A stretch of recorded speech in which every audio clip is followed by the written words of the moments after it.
Hello guys, in this video I'm going to show you how to show current street on the Sygic application.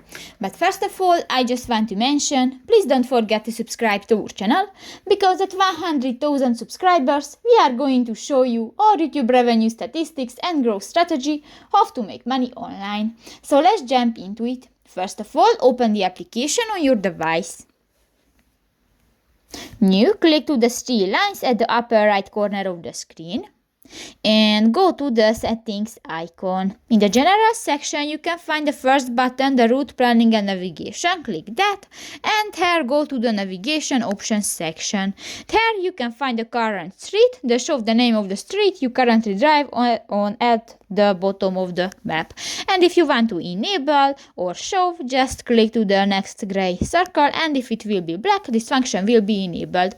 So that's pretty much it for this video guys. See you in the next one. Bye bye.